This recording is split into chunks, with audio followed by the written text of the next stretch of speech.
कि आखिर हमें अपने माता पिता को क्यों छोड़ना पड़ा और हमें थाने में 5 घंटे क्यों बिठाया और पुलिस वालों ने। क्या मजबूरी थी जिससे मुझे शमा को 3 बार छोड़ना पड़ा, एक तरीके से धोखा देना पड़ा। तो हे दोस्तों, स्वागत है आपका समा और रवि की दुनिया में। जैसा कि हमने कल पहला ब्लॉग बनाया था, तो हमने पहले ब्लॉग में सारी डिटेल्स आपको नहीं दी थी। हमने बोला था ये ब्लॉग ज़्यादा बड़ा हो जा रहा है तो हम इसका अलग पार्ट बनाएंगे। तो हमारी स्टोरी स्टार्ट होती है मुंबई से। जब मेरी फैमिली ने मुझे लखनऊ से मुंबई भेज दिया, वहाँ 3 दिनों तक उन्होंने मुझे किसी भी हाल में रखा, बट मैं भी अपनी जिद पे अड़ी रही। मैंने किसी ना किसी तरह से करके वहाँ से छुटकारा तो ले लिया। उन्होंने मुझे बाई प्लेन फिर से लखनऊ भेज दिया। लखनऊ आने के बाद मैंने बहुत कोशिश की कि मैं इनसे कांटेक्ट कर पाऊँ। मुझे भी इसने कांटेक्ट करने की कोशिश की। ये बिल्कुल अकेली पड़ गई थी और मेरा भी कोई कांटेक्ट नहीं था। मैं भी बिल्कुल अकेला था। इसको लगता था कि मैं इसको धोखा दे रहा हूँ और मैं खुश हूँ एक साइड में, बट मुझे भी इनसाइड बहुत तकलीफ हो रही थी। बट मैं उसको ओपनली कह नहीं पा रहा था, एक्सप्रेस नहीं कर पा रहा था।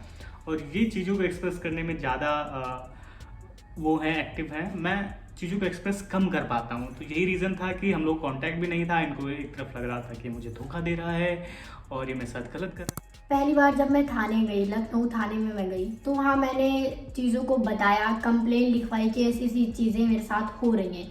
तो उन्होंने इनसे कांटेक्ट किया और इनको बुलाया। फिर ये अपनी फैमिली के साथ हैं और मैं अकेली गई, क्योंकि मेरी फैमिली गाँव रहती थी और मैं लखनऊ में रहती थी, आपको पता होगा। तो इनकी फैमिली वहाँ पे आई, तो इन्होंने सब लोगों ने मिलके प्लान किया था यही कि मतलब शादी तो हम नहीं होने देंगे, कुछ भी हो जाए। और मैंने भी जिद ठान के ली थी कि मुझे करनी है शादी तो इन्हीं से करनी है, वरना नहीं करना है, अदरवाइज मैं ऐसा कर लूँगी वैसा कर लूँगी। मैंने सबसे बोला, लेकिन उस टाइम मेरी किसी ने नहीं सुनी। और क्या हुआ फिर उसके बाद, ये अपनी फैमिली से छिप के आई थी, बट पुलिस वालों ने इनकी फैमिली को कॉल कर दिया, तो इनकी फैमिली भी थाने में आ गई। अब सोचिए आप, दोनों लोग की फैमिली एक साथ मेरी बैठी फैमिली हुई। ने कॉल किया तो मेरे अब्बू को कॉल किया, जो कि गांव में थे, वो लखनऊ में नहीं थे। अगर वो लखनऊ में होते तो शायद ये शादी हो भी नहीं पाती। बहुत मुश्किल हो जाता क्योंकि इनके अब्बू वकील हैं, तो बहुत प्रॉब्लम हो जाती। तो फिर उसके बाद क्या हुआ, दोनों साइड के लोग थाने में बैठे हुए थे। सब लोग का एक ही था कि शादी नहीं होने देनी है। एनी हाउ लोग कन्विंस करने में लगे थे। यहाँ पे पुलिस वाले भी हमें कन्विंस करने में लगे थे कि शादी मत करो, ये शादी नहीं चलने वाली। बहुत सारी चीज़ें हुई और एक तरफ इनको पुलिस वाला लेके गया, एक तरफ मुझे लेके गया कि कुछ नहीं होने वाला, वो लड़की ऐसी है और इसको जो है वो बता रहे थे वो लड़का ऐसा है। तो उन लोग का यही था कि इन लोगों को एनी हाउ अलग कर देना है। बट फिर चीज़ें हुई, सेटल हुई और हम वहाँ से निकल गए। ठीक है, फिर हमें कितना डर लग रहा था वहाँ से निकलने में। हमें ऐसा लग रहा था कि हमें डर इस बात का था कि कहीं हम थाने से बाहर जाएं तो हमारी फैमिली ना हो, कोई हमें पकड़ ना ले, कोई हमें किसी तरह का नुकसान ना पहुंचा दे। बट हम सेफली मतलब वहाँ से निकल गए। और हम 1 दिन या 2 दिन शायद लखनऊ में स्टे किए थे होटल वगैरह में। फिर वहाँ से हम दिल्ली आ गए। दिल्ली आने के बाद हमें एक एनजीओ मिला, आपको हमने पिछले ब्लॉग में बताया। एनजीओ में आने के बाद हमें शेल्टर मिल गई, लेकिन तब तक हमारी शादी नहीं हुई थी और हमारे जो है डर बरकरार था, क्योंकि फैमिली दोनों लोग की ढूंढ रही थी कि एनी हाउ पकड़ने के बाद उनको अलग कर दिया जाए। इनको बार बार कॉल आ रहा था, एक तरीके से हैरेसमेंट हो रहा था। इसको तो बड़ी प्रॉब्लम हो रही थी कि हम लोग बाहर नहीं जाएंगे, एक तरीके का डर रहता था। इवन बाहर से कुछ सामान खरीदने के लिए हमें बहुत डर के जाना पड़ता था कि कहीं कोई आसपास ना हो। ये तो हमेशा डर रहती थी कि कोई हमारा पीछा कर रहा है। कभी कभी क्या होता था कि अननोन नंबर से मुझे कॉल आता था, उस पर धमकी दी जाती थी कि तुम्हें मार देंगे, तुम्हारे हस्बैंड को मार देंगे, ऐसा कर देंगे। तो इसलिए मुझे बहुत डर रहता था कि मतलब हम बाहर जाएं या ना। फाइनली गाइस, 16 जनवरी हमें हमारे मैरिज की डेट मिली। एक तरह से हम कहें, हमें खुशी भी बहुत ज़्यादा थी, लेकिन अंदर से डर भी था कि कहीं हम मैरिज के लिए जाएं और वहाँ हमारी फैमिली ना आ जाए। कि ऑलरेडी हम लोग 2-3 बार गए थे वहाँ पे और हमें वापस आना पड़ा था, क्योंकि हर बार कोई ना कोई प्रॉब्लम हो जाती थी। तो इस बार तो हमारे अंदर बहुत ही ज़्यादा डर था कि इस बार हो पाएगा कि नहीं हो पाएगा।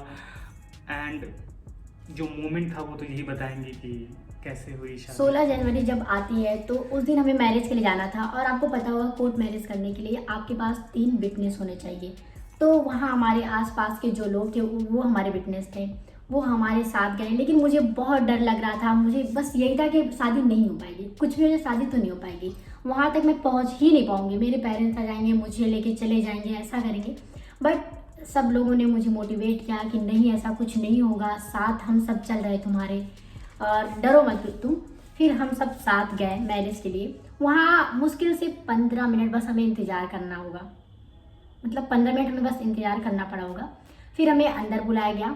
वहाँ जो भी प्रोसीजर होता है सब कुछ, हमारी शादी हो गई। और आप यकीन नहीं करेंगे, शादी तो हो गई थी, वो एक खुशी का टाइम था, लेकिन मेरे आंखों से जो आंसू थे वो रुक ही नहीं रहे थे, इसलिए क्योंकि मुझे यकीन नहीं होता कि मतलब हाँ शादी हो। वो मोमेंट था, शादी होने के बाद हमें बहुत खुशी हुई, हमने पार्टी भी बहुत किया, हमारे पास जो भी पैसे थे जोड़ के हमने सबको पार्टी दी, क्योंकि इतनी खुशी थी।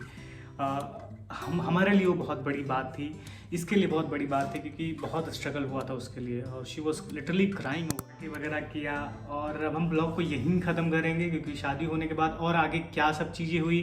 आपका कोई क्वेश्चन है तो आप हमें कमेंट में बताएं, हम उस क्वेश्चन का रहा है वो हम आपको बता ही रहे हैं। अगला ब्लॉग भी हम लोग जल्दी अपलोड करेंगे, तब तक आप लोग हमारे चैनल को सब्सक्राइब करें। और अगर हमारी लव स्टोरी आपको पसंद आई हो तो प्लीज़ लाइक करना, शेयर करना और हमारे चैनल को सब्सक्राइब करना। आपके लिए तो फ्री है, बट हमारे लिए बहुत बड़ा हेल्प होगा दोस्तों। Thank you.